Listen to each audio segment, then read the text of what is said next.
So every single time I pray on Twitter, you can verify this, a man or woman goes to Google, takes a Bible verse, and puts it in there and says, you should pray in your closet. Interesting. Well, if you look in Galatians, it says this should be taken as allegory. Now, I don't know, I'm not a biblical theologian or whatever it's called, but when I heard the word allegory and the way that I've been applying the Bible to my life, I started to think about things logically, okay? So every time a man or woman comes at me for praying on Twitter, I ask myself, why do you believe what you believe? I just send back I love you to them. But what I do is I take the Bible verse that they send me and I go deep into the origin of what it means.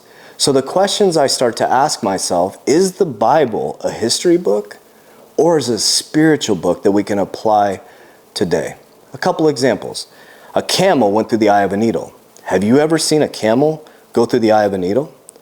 When Moses took the people through the Red Sea into the desert and they lost faith, God sent snakes down to bite them. Have you ever seen snakes come out of the sky to bite you? But have you ever had a negative state of mind and everything starts happening to you and it feels like snakes are biting you? I've been there. I've been in waves of energy where I had really good times and all of a sudden something happens in business and everything happens to me during that week.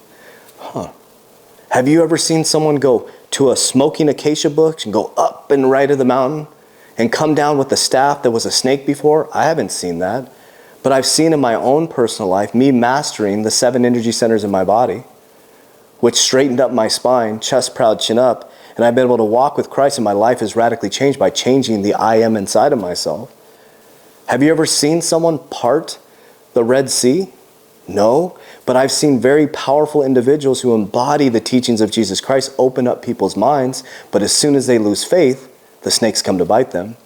So when somebody sends me something, you must pray in your closet, I was like, what does that mean? So I started to go deeper into it. Jacob saw God face to face. Jacob called it pineal. Interesting.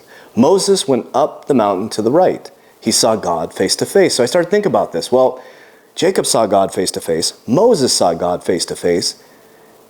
And he called it pineal. So I started to study the pineal gland. When is the pineal gland activated? It's not activated in light, my friends. The pineal gland is activated in darkness.